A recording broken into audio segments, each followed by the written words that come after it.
Muito boa noite. Despedimentos, salários em atraso, desemprego, palavras que deixaram de ter o sentido distante dos problemas que se passam lá fora. Neste cantinho do céu, como se usava dizer, começou a viver-se esses grandes dramas com uma agravante. São em menor quantidade as saídas profissionais alternativas. O encerramento do Hotel Atlantis, de fábricas de bordados, de pequenas unidades industriais e de estabelecimentos de bar e restaurante lançaram no desemprego e no desespero muitos madeirenses. Estas questões, o Orçamento de Estado e a sua componente de apoio à criação de empregos, bem como a polémica questão da concertação social, vão estar em confronto neste programa. Convidados, dois dirigentes sindicais de tendências opostas.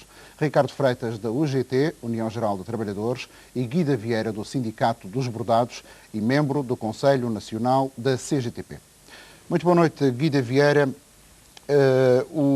A CGTP, através do seu dirigente Máximo Carvalho da Silva, dizia recentemente que este Orçamento de Estado é um documento deficiente e exatamente nesta área da criação de emprego. Qual é a sua opinião em relação a esta matéria? Queria dizer, em primeiro lugar, que o Orçamento de Estado ainda não foi profundamente discutido nas estruturas sindicais e o conhecimento que nós temos é um conhecimento genérico, sobretudo daquilo que mais interessa aos trabalhadores. E não podemos desligar o Orçamento de Estado toda a polémica que foi feita na concertação social e no próprio acordo de concertação social, porque as questões do emprego, embora estejam previstas uma discussão continuada, a chamada discussão estratégica a médio prazo, ela já tem a sua componente também neste acordo para 1996. E, na realidade, mais do que eu, se calhar, a pegar nas palavras da própria senhora Ministra, que disse que depois da própria assinatura do acordo, que disse que é muito difícil perspectivar-se soluções para o emprego e que a tendência é o próprio desemprego subir ainda durante 1996. Aliás, seguindo um pouco a tendência que é verificada a nível de toda a Europa. Exato. Aliás, esta crise que está a afetar o nosso país, a nossa região, é uma crise muito relacionada com o que se passa na Europa. Enquanto que a Europa há anos era a Europa da esperança para os trabalhadores, para os povos, era a Europa avançada em termos de direitos, hoje o que assistimos são acordos na Europa. Vamos ver o que aconteceu para a indústria têxtil, o acordo feito com a Índia e com o Paquistão, que há cedência da Europa perante a mão de obra escrava que se passa nesses países. Em vez de haver acordos em circunstâncias iguais, com compromissos e direitos iguais, assiste-se a Europa a fazer acordos, dando o seu aval a essa mão de obra escrava que existe e, portanto, rebaixando os direitos dos trabalhadores europeus. Isso é o grande problema que hoje está colocado na Europa e que está colocado aos povos e aos trabalhadores. Esse quadro que acaba de desenhar não é um quadro de muita esperança para os trabalhadores. Mas é a realidade, o que é que se faz? Mas é a realidade, independentemente da minha vontade de querer dizer uma coisa aqui neste programa muito mais simpático para os trabalhadores, a realidade é esta. Esta é a realidade. O que a Europa precisava era de elevar o seu papel no mundo e não rebaixar o seu papel no mundo. Se realmente nós éramos um dos cantos do mundo mais avançados, e era verdade em termos, sobretudo, de direitos e em termos de mentalidade, hoje não podemos rebaixar esse tipo essa postura que nós tínhamos. E a verdade é que hoje nós estamos indo atrás do pior que existe. Do chamado terceiro mundo, da falta de direitos, etc.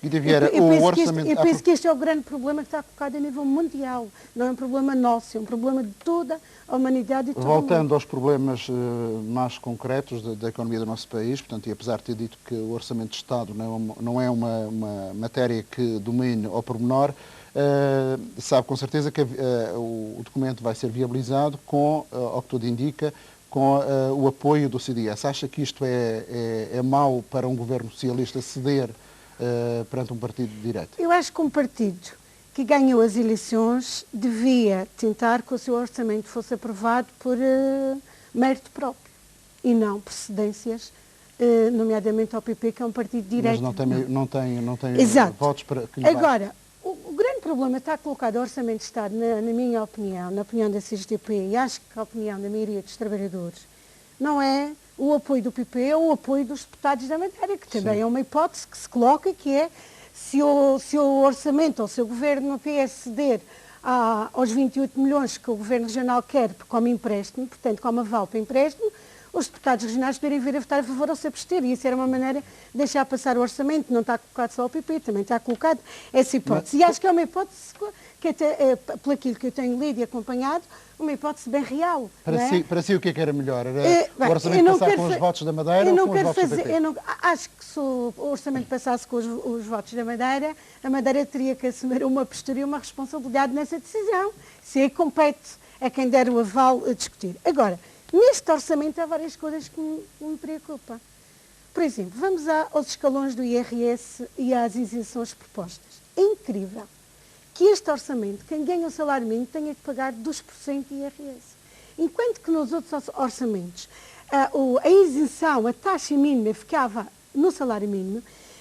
Ora, pelas minhas contas, até 756 contos, um trabalhador que ganha 756 contos no ano tem isento de pagar IRS. Basta ganhar 757, já tem que pagar IRS. Ora, o salário mínimo é aumentado para 54.600.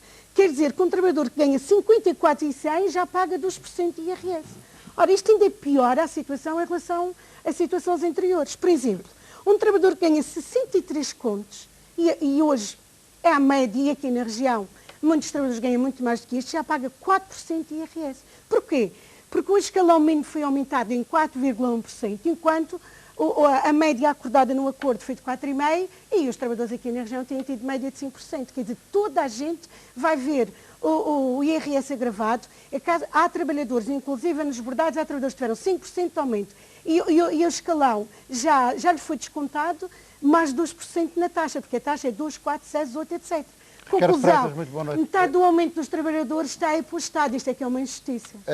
Concorda que é uma injustiça, de facto, este quadro que acaba de ser descrito aqui pela Dona Guida Vieira? Com algumas retificações, eventualmente, mas permita-me antes de mais felicitar a RTP Madeira, precisamente por a realização deste tipo de encontro e debates que têm andado arredados, no fundo, do debate perante os telespectadores da RTP Madeira e que me parece de continuar e ser extremamente útil. Tem visto pouca televisão, Ricardo Freitas? Não, eu digo em termos de matéria laboral, estou a falar relativamente à matéria laboral. Evidentemente, espero que continuem a ter o desempenho nas outras ações que têm tido. Estava-me a referir concretamente nessa matéria. Permita-me, de qualquer maneira, que possa abordar alguns aspectos do Orçamento de Estado. O Orçamento de Estado, que nós temos mais ou menos conhecimento e também sem ter uma análise profunda do mesmo, a não ser pela própria comunicação social e por alguns documentos que, entretanto, tivemos acesso e a própria evolução dos compromissos que vêm de concertação social, parece-nos apontar numa situação que é difícil a nível nacional, difícil a nível regional, obter alguns ganhos para o povo português. E é importante, quando estamos aqui a discutir o problema do Orçamento de Estado, ter uma análise em termos globais do povo português, do crescimento que tem de ter Portugal, do crescimento não só para os trabalhadores que estão no ativo, mas para aqueles que serão futuros trabalhadores, portanto, aqueles que vão entrar no mercado de trabalho, e que precisam de dispor de condições reais, económicas e sociais que modifiquem o comportamento que era anteriormente sendo estabelecido. Mas acha que esta proposta altera assim tanto? Não, já chego aí. É evidente que há aspectos de convergência que têm e que são respeitados, inclusivamente, pela própria GT. O GT tem uma visão clara de que tem de ser feita uma aposta muito maior na política social. E, evidentemente, não podem ser os trabalhadores por conta de outrem que suportem, como ainda acontece, e este orçamento ainda o reflete, portanto não há dúvida sobre isso, o grande peso da carga fiscal, do contribuinte fiscal. Também sabemos que há uma vontade expressa de um combate a essa evasão fiscal, de um combate às ações de autêntica ladruagem, que esse é mesmo o termo. Sem querer interromper o seu raciocínio, de qualquer forma, pelas últimas indicações que temos, o orçamento vai passar com os votos do PP e houve cedências que se fez. Acredita mesmo que estas cedências não desvirtuaram todas as ideias iniciais que acaba de descrever como sendo as boas ideias, a bondade da proposta de orçamento? Nem as descrevi todas, mas penso que não tenho ainda presente a certeza 15, pelo menos, de quais as alterações que eventualmente foram introduzidas ou serão introduzidas. Tenho, inclusivamente, algumas dúvidas relativamente a algumas dessas. Outras parecem-me extremamente positivas. estou-me a lembrar da retirada de deduções, por exemplo, fiscais, que anteriormente estavam previstas e que parece, isso tem sido um ponto que o PP, de resto, colocou e que me parece correto, mesmo para as situações privadas e mesmo para a situação dos contributos de saúde e de segurança social, por conta própria. Portanto, há aqui alguns aspectos que não me parece de maneira nenhuma negativos. Agora, o que me parece mais importante é termos uma visão do Orçamento de Estado num período que é difícil, num período em que a competitividade é um facto, onde, estando situados numa zona, que é uma zona do globo europeia de desenvolvimento, mas que não estamos no pelotão da frente, estamos longe do pelotão da frente, que é preciso começar a relançar um conjunto de medidas de confiança, medidas de apoio às empresas e aos trabalhadores, porque é evidente que, na nossa visão, a empresa tem de ser sólida para que haja também a solidez do posto de trabalho e a abertura e crescimento ao emprego. Este acordo que fizemos em concertação social a curto prazo vai ser seguido de uma política de relançamento de políticas objetivas de emprego, políticas ativas de emprego, que me parece, este orçamento, desde já, não me parece inviabilizar. E, portanto, é com alguma expectativa que pensamos que este orçamento possa ser aprovado, mesmo com essas retificações. Com um voto de confiança da parte do OGT. A OGT faz fé na bondade desta proposta. Temos que ver o resultado final, como é óbvio, mas aparentemente, e daquilo que temos conhecimento, penso que para Portugal, para os portugueses, há todas as condições de poder inverter uma política que não era uma política social, que era uma política de alguma maneira selvagem e que protegia claramente aqueles que mais condições dispunham, para inverter esta situação. Agora, também há que reconhecer que não se pode fazer as coisas de um dia para o outro, e hoje é consciente que não pode surgir estas coisas de um dia para o outro. Há que reduzir a taxa cambial, há que criar condições que permitam efetivamente um desenvolvimento de Portugal, que aumentem claramente os pressupostos do produto interno bruto, e parece-me que este orçamento corresponde aos indicadores macroeconómicos que foram apresentados em sede de concertação social e que nos merecem, pelo menos, credibilidade. Ricardo Freitas, portanto, a hipótese é o orçamento ser aprovado com os votos do PP ou com os votos dos deputados da Madeira. Do seu ponto de vista, era melhor que fosse com os votos dos deputados da Madeira? Seria mais vantajoso para a Madeira? Eu penso que os votos serão aprovados pelos portugueses, pelos deputados de Portugal, portugueses, independentemente destas situações. Voto não é é evidente que, como é dado em função de contrapartidas, neste caso. Também lhe digo que, como madeirense, ficaria extremamente satisfeito que o orçamento fosse aprovado também com os votos dos deputados pela região autónoma de Madeira. Ficaria extremamente satisfeito. Guida Vieira, queria intervir. Em relação ao Orçamento de Estado ainda. Pode. Bem, eu queria, em relação ao Orçamento de Estado, me referir a três questões, três propostas feitas pelo PP que acho grave que o Governo ceda a essas três propostas. A primeira é, na declaração do Sr. Manuel Monteiro, no encerramento do Congresso, dizer que uma das questões importantes era acabar com o rendimento mínimo garantido. Ora, o rendimento mínimo garantido, proposto no artigo 25 do Orçamento de Estado, é 3,5 milhões de contos. É caso para dizer, para um partido como o PS e para um Primeiro-Ministro como o Engenheiro Guterres, que fez tanta propaganda eleitoral à volta do rendimento mínimo, fez do rendimento mínimo a sua bandeira, que ele disse, e é verdade, com o texto das famílias portuguesas... Mas o Manuel Monteiro não justifica essa sua ideia? Não, diz que deve acabar e que o Estado de Previdência deve acabar. Dentro do esquema de pensamento que não deve existir Estado de Previdência, e como não deve existir Estado de Previdência, o rendimento mínimo não deve existir. Bem, mas eu estava a seguir o raciocínio, que é o seguinte. Ora, um governo que fez do rendimento mínimo uma bandeira tão importante, que disse, e é verdade, que um terço das famílias portuguesas vivem no limiar da pobreza, como é que pode propor 3,5 milhões de contos para este rendimento que vai abranger 8.000 famílias? É o governo que o diz. Quando só os soldados que foram para a Bósnia durante 6 meses vão custar ao país 13 milhões de contos. E os 3,5 milhões vai custar o futebol regional.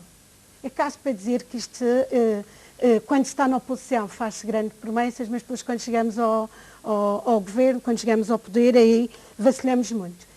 Mesmo assim, 3,5 milhões, sendo pouco, como eu já justifiquei, é grave se for cedido esta bandeira ao PP e acabar com esta ideia de inscrever no Orçamento de Estado a ideia de haver em Portugal o rendimento mínimo. Outra questão, são mais duas questões. Em relação ao PP, mais duas questões, já agora o Ricardo tinha a oportunidade depois também de responder. Sem dúvida. Uma das propostas do PP é contra o método indiciário em relação à fraude fiscal. É verdade que o que é proposto no Orçamento de Estado é que esse método entra em vigor daqui a 3 anos. É verdade isso. É ainda dar mais oportunidade de haver mais fraude durante 3 anos. Mas a verdade é que já é um princípio. E quando as coisas que não existem já se inscrevem, não é mau. Inviabiliza-se esse objetivo de combater a fraude fiscal. Exato, o PP é contra. Não, o PP é contra o método indiciário, porque diz que é uma intromissão na vida privada das pessoas. Então é justo que o empresário declare que ganha menos do que o salário mínimo, teve rendimentos inferiores ao salário mínimo. Não é correto. E pelos vistos isso é uma coisa que acontece. Exato, e em 94... 53% das empresas não pagaram IRC durante o último ano. Exato, então é correto que se investigue isto. Portanto, o PP há aqui alguma razão, Ricardo Freitas, neste ponto de vista. É ou não é verdade?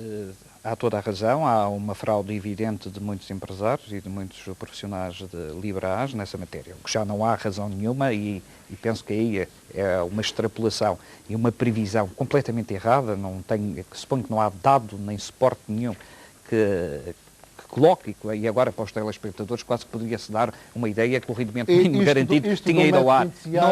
Não acredito. Já se coloca, vamos lá ver. O rendimento mínimo garantido, tanto quando nós sabemos, permanece claramente na proposta do orçamento. Suponho que o Governo que se comprometeu e comprometeu-se connosco, o OGT, nesta matéria, irá avançar.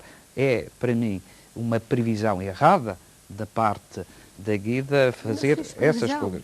Desculpa, não fiz previsão, eu disse que o PP propõe a eliminação. Mas o que o PP propõe, é bom que se diga, o PP propõe essa situação. Pronto.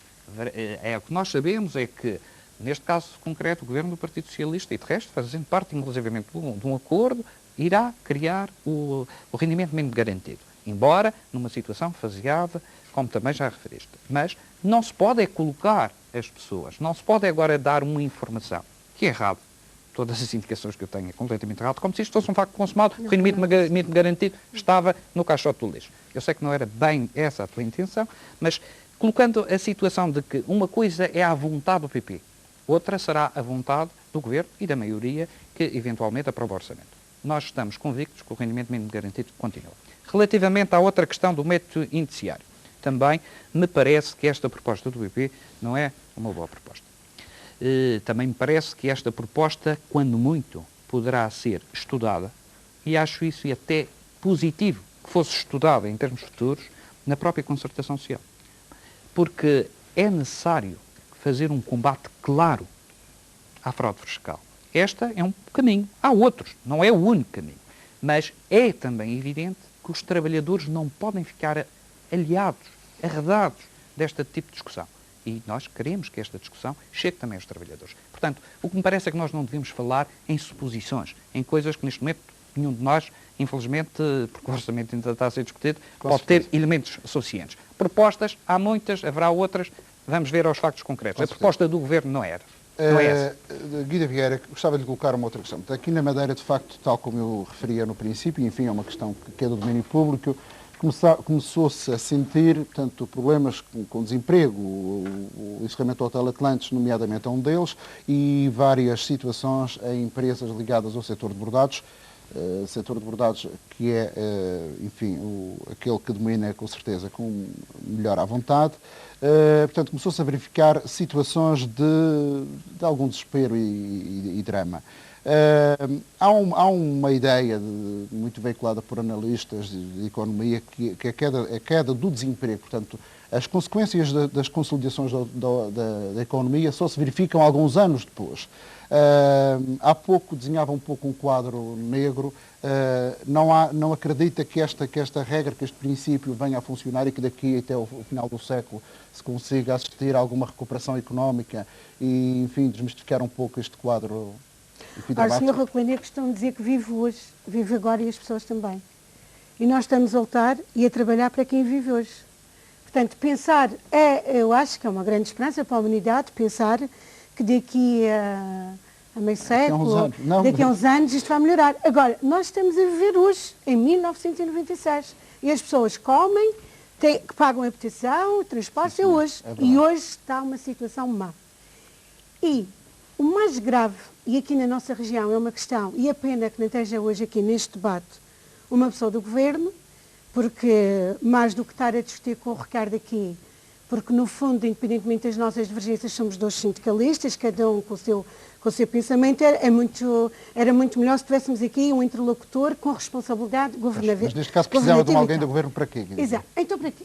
Porque é verdade que essas situações se passam.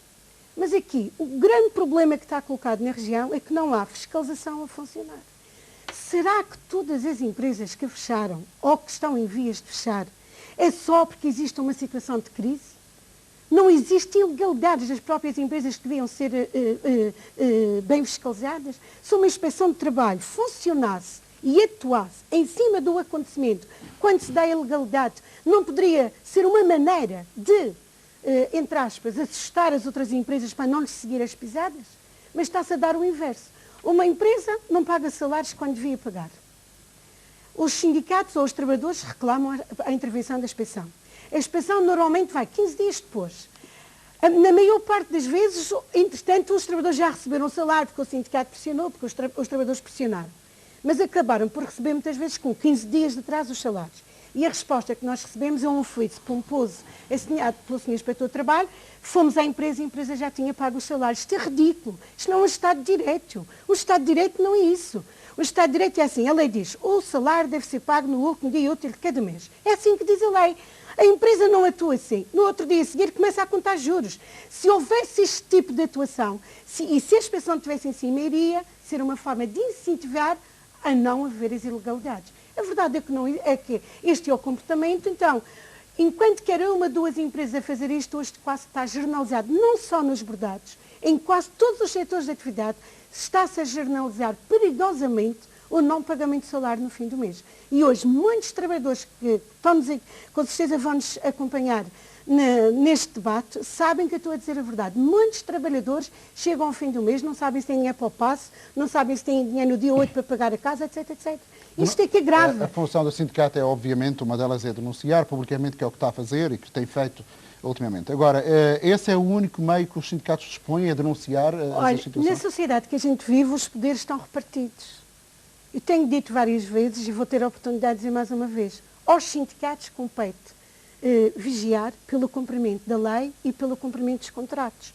E depois, às autoridades com poder, compete, com esse poder, exercer a vigilância para esses instrumentos serem cumpridos. Não me compete a mim, sindicato, ir à empresa e exigir, porque se eu pudesse fazer isso, acredito, Sr. Roquelino, com certeza, não havia tanta gente atrasada no pagamento de salários. Se os sindicatos pudessem ter esse poder, a situação que está hoje já estava mais corrigida. A verdade é que o facto de não termos uma fiscalização atuante, e o Sr. Inspetor várias vezes tem dito aqui em debates na televisão que os sindicalistas não fazem o seu trabalho e querem que seja a inspeção a fazer o trabalho dos sindicalistas. Isso é mentira.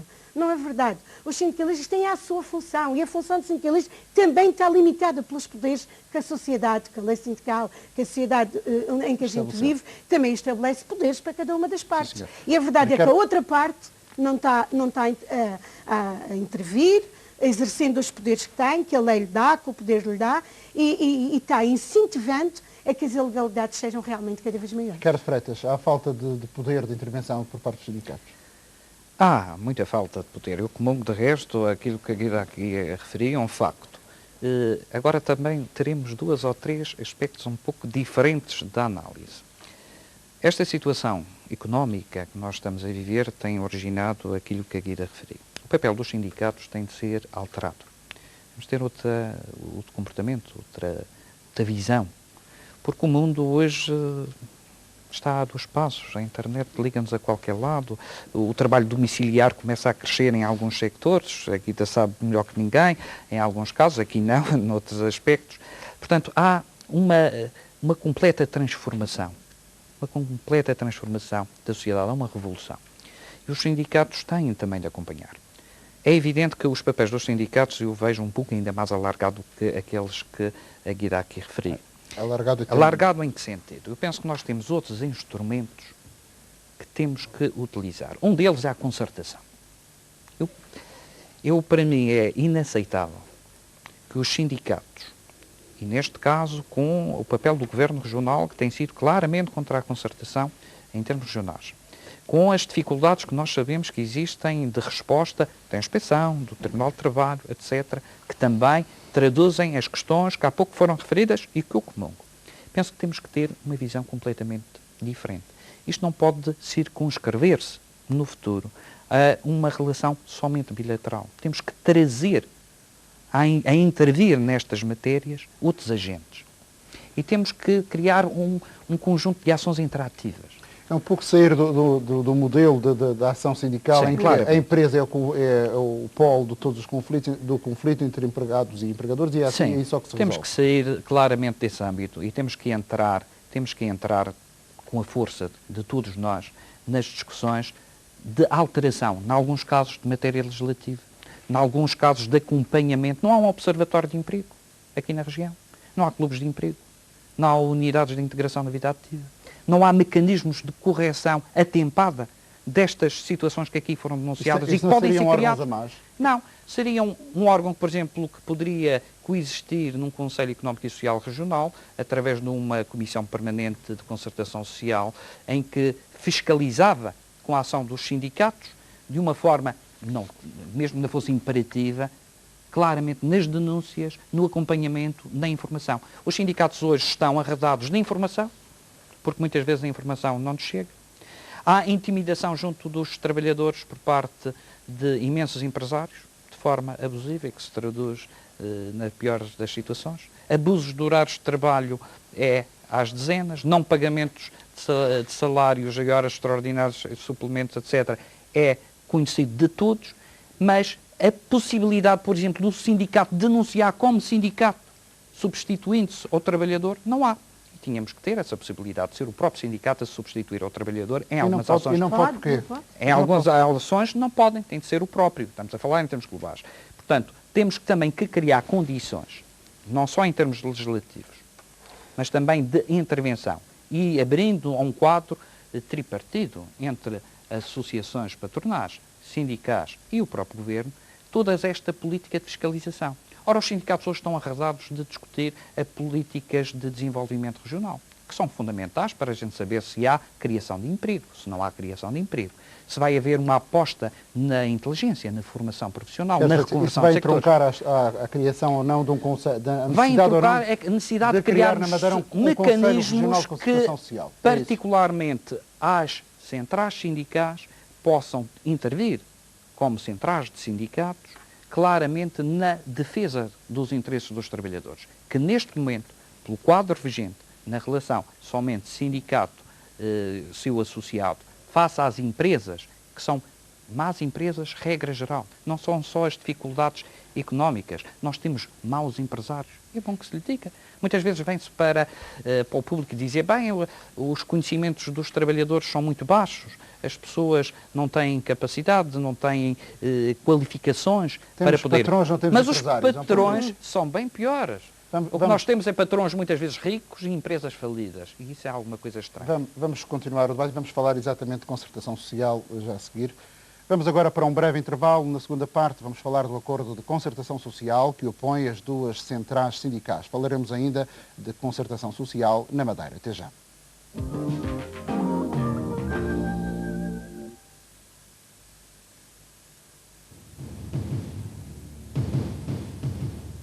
Curso de formação de sargento. Se cumpriste ou estás a cumprir o serviço militar, concorre. A entrega de documentos termina a 8 de março de 1996. Informa-te em qualquer unidade militar.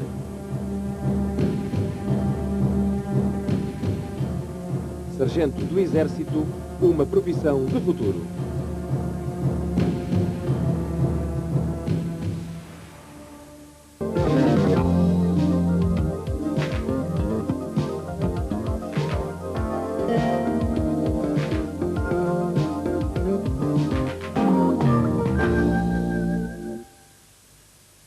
Bem-vindos à segunda parte do exclusivo Mundo do Trabalho, Economia, Qualidade de Vida, Concertação Social, o tema em debate esta noite. A posição das duas centrais sindicais dividem-se. A UGT acha que o acordo de concertação social assinado recentemente é bom e vai dar resultados positivos a curto prazo. Mau negócio e negação das promessas de Guterres como líder da oposição e candidato a primeiro-ministro é como a CGTP classifica o acordo publicado recentemente. Guida Vieira é também desta opinião. Acha que isto é mesmo o fim do mundo, entre aspas, este acordo de Eu sou otimista, não acredito que o fim do mundo se dê por causa de um acordo ainda por cima só para o ano. Era uma força de expressão, digamos assim. Exato, até para desanuviar a carga que discutir coisas tão graves como esta muitas vezes coloca. Agora, eu queria dizer o seguinte, não fui eu que disse, foi o engenheiro Guterres que disse, quando se estava a discutir a hipótese de um acordo para 95, que a UGT não devia fazer esse acordo, nem a CGTP, as centrais sindicais não deviam, e influenciou bastante. Foi dito isso aí na opinião pública geral, para que a UGT não assinasse, e defendeu 3 ideias que eu estou totalmente de acordo, porque o acordo não